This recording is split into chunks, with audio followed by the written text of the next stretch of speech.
Welcome, everybody. My name is Tom Dennis. I'm the CEO of Serenity Leadership, and we're a premier conflict resolution, culture integration, and change specialists. I'd like to introduce our speaker, Edward.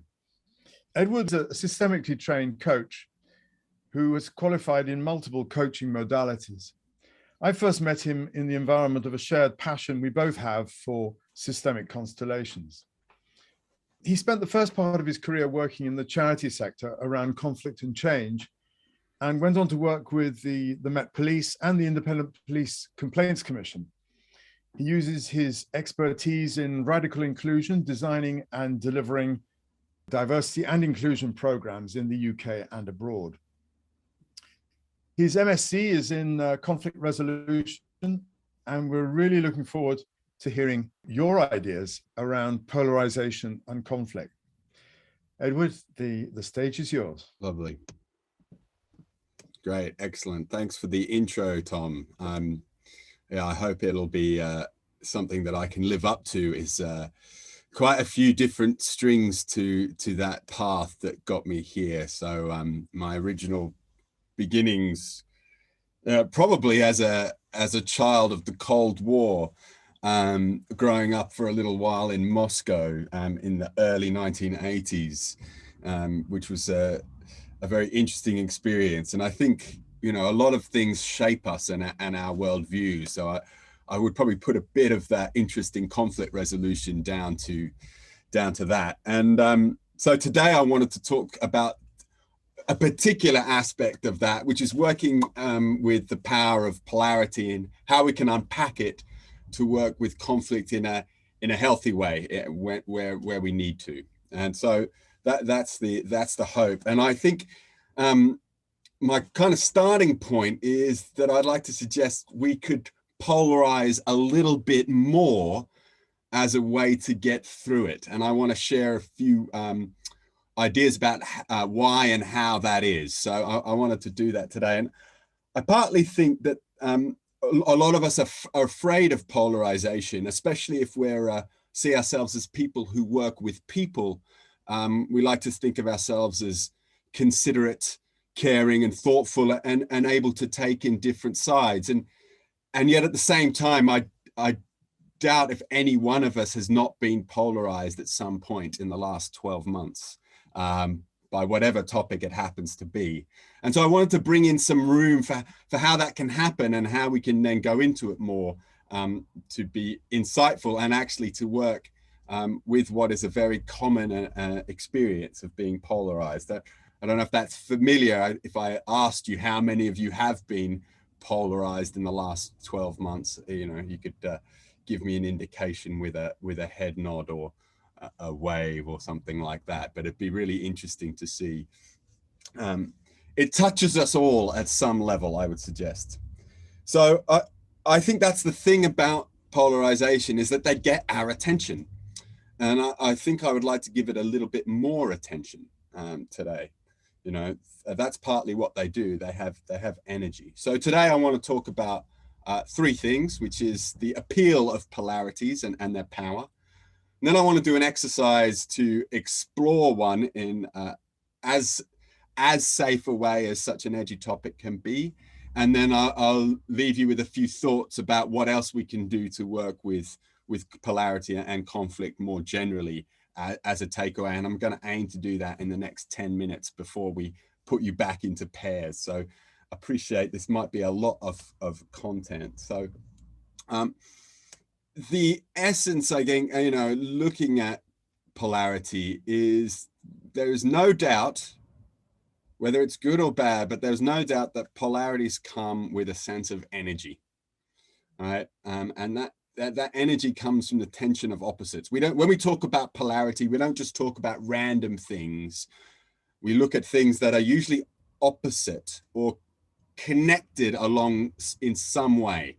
Right, those are where polarities really come out. There's also a connection as well as the opposites. And according to Jung, it's necessary to discover the opposite attitude of your own conscious mind. And I wanted to explore how we can do that to release us a little bit from the times when we do get polarized.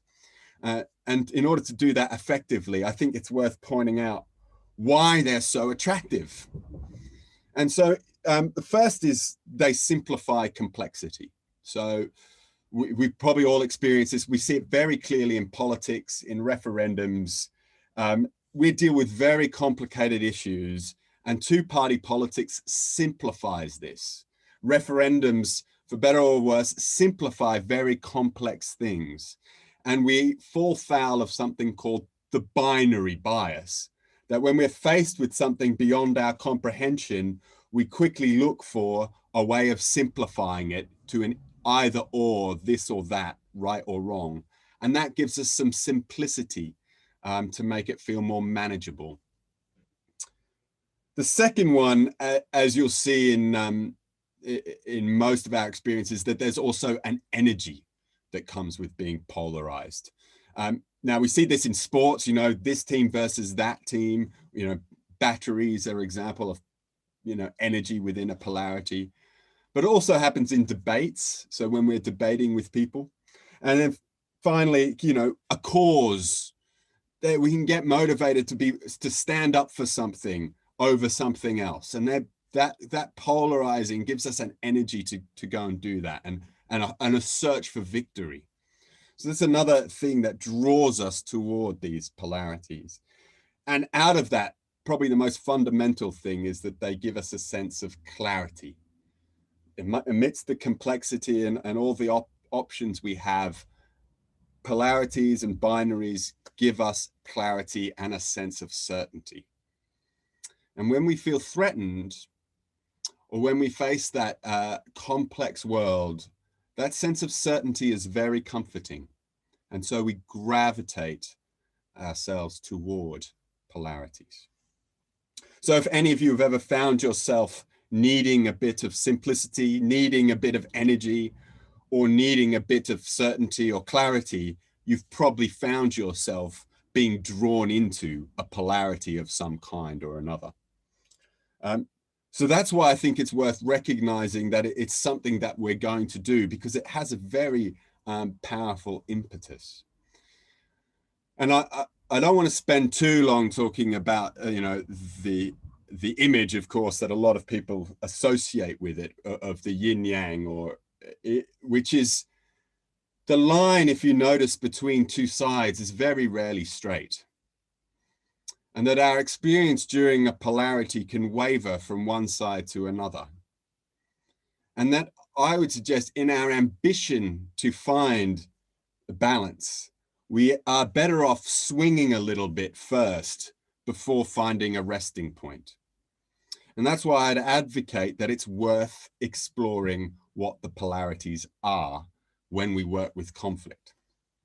So that leads me to the second stage, which is how we might actually work with a conflict, and how we might amplify a polarity around something that might be a contentious issue, right?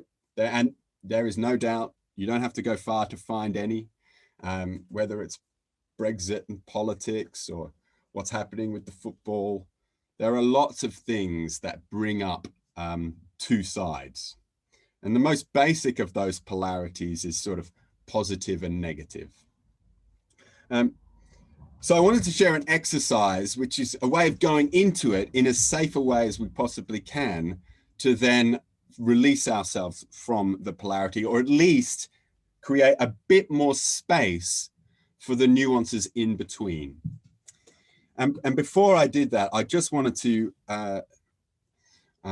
just as it can be edgy to bring up a polarity, I just wanted to give you 30 seconds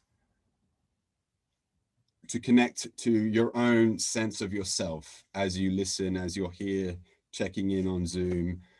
Just make yourself aware of your feet and your toes and your seat, on your seat, how your body feels right now where you're sitting. And if you can, bring attention to all of your toes, your little toes, your middle toes, your big toes, and just be aware of how they feel. And your heel, and all of your foot. And just try and be precise in your attention to notice where are each of your toes? How are they feeling? And of course, you'll be distracted. If you get distracted, just notice your breath and come back. And notice your feet again. Notice your toes, notice your heel. And then finally, notice your breath. And by bringing awareness to our sensations, we can help step back from the way our mind might rush ahead into this or that, either or. So I just wanted to do that before I bring up a subject of apparently of an example of articulating both sides of a polarity. So I'm just going to share this as, well, I'm going to stop sharing my screen. And I just wanted to do a quick exercise on what might be an example, okay? Now, you can do this with Brexit, you can do it with politics, you can do it with a person, you can do it with a client that you don't like. And the exercise works like this, is first articulate a couple of the negative sides as you see them. And then once you've done that, go over and articulate the positive sides. And I was trying to think of a non, like Australians or any topic that you will like, you know, you could pick anything.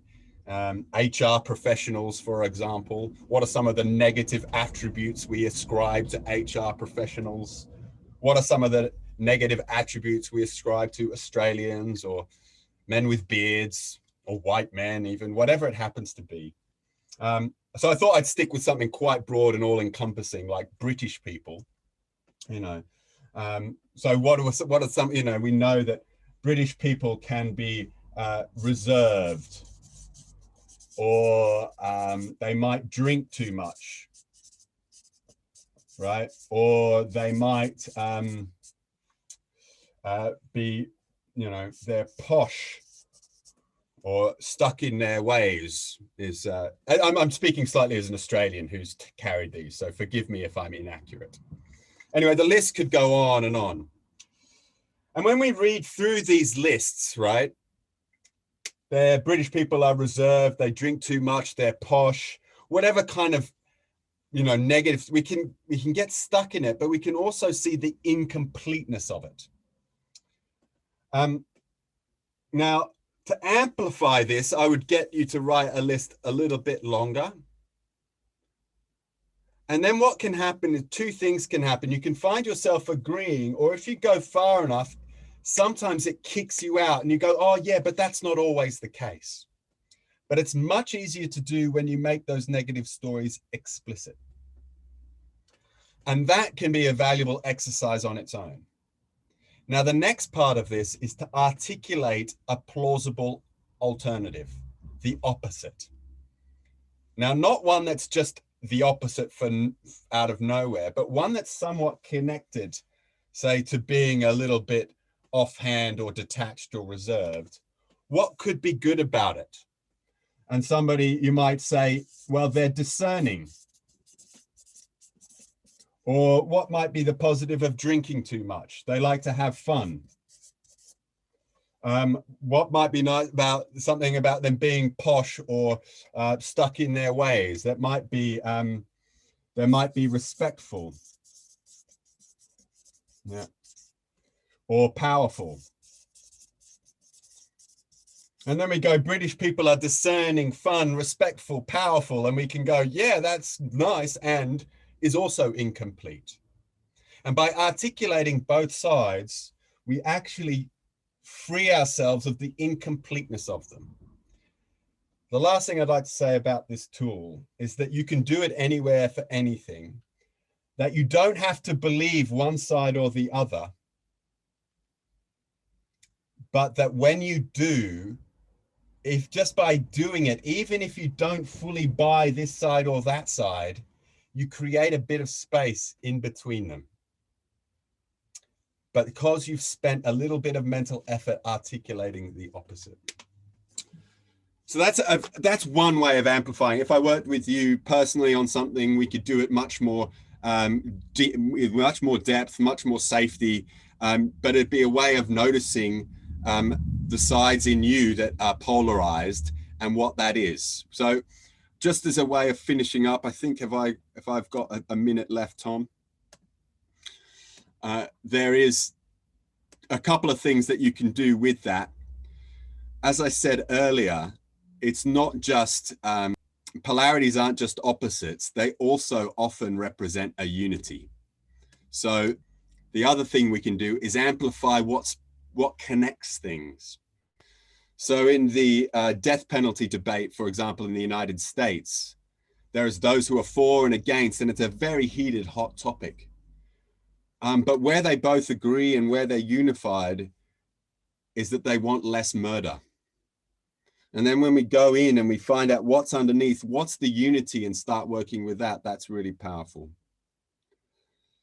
The other way through is to uncover the personal story that's connected to their original position. So often people will start going, this is the way it is, I'm this way and they're bad. And there's often a very personal reason for that experience. And the third tip is about knowing where you are and what process you're using to work with the polarity or the conflict. Sometimes we don't even realize it, but we're amplifying. We're amplifying our story. Now that can be really useful, but often it makes them amplify theirs. If we do it consciously, it can be helpful. So being conscious of the process that you're in is another strategy that we can use. So there's quite a few to work with, but I just wanted to give you a taste today. So I don't know if you've got a question in their pairs, Tom. I thought that people could think, how's what I talked about today show up in their experience of polarities? Have they been, what has been as polarizing for them? And really, what have you done to support yourself in those moments? And then we'll go out into the break. So that's me. Thank you very much, Tom. A whistle stop tour of something I'd probably like to do with a lot more time, but thank you very much. Edward, thank you very much. That's really great. Edward, would you like to just complete? Just talk, just to fill up some space at the end. Yeah, okay, thanks, Tom. Yeah, thank you. I've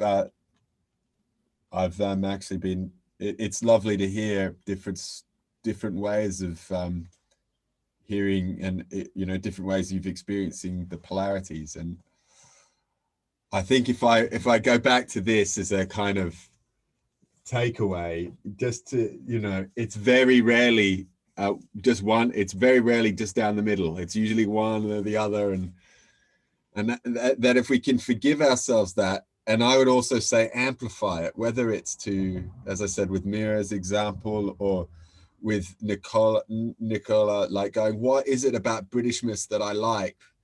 What is it about, you know, teamwork that I want? And actually, my stance would be to actually amplify your own side first, before trying to be compassionate to the other.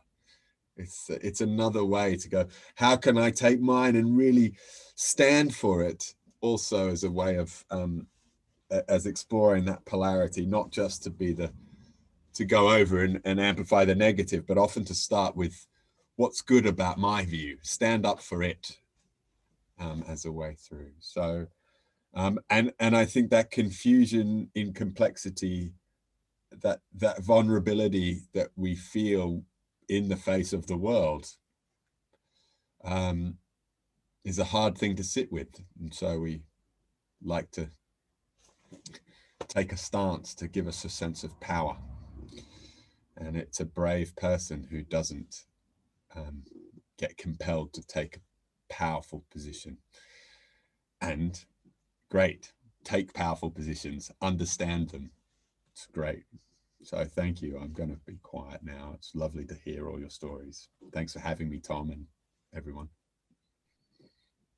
As ever, Edward, it's a real pleasure for you to be part of the Serenity and Leadership offering. So thank you very much. And thank you for everybody for coming today. Come back next month. If you enjoyed this, please let us know in the feedback. And if you didn't enjoy it, please let us know in the feedback. But if you enjoyed it, then please tell your friends. about us and the work that we're doing, and come back next month. Thank you very much. Thank you you. so It's been really much. great. Thanks a lot. Thanks Thank you everyone. very much, Bye. everybody. Yeah. Bye then. Thank you so Thank you. much all. Thank you. Bye bye. Thank you.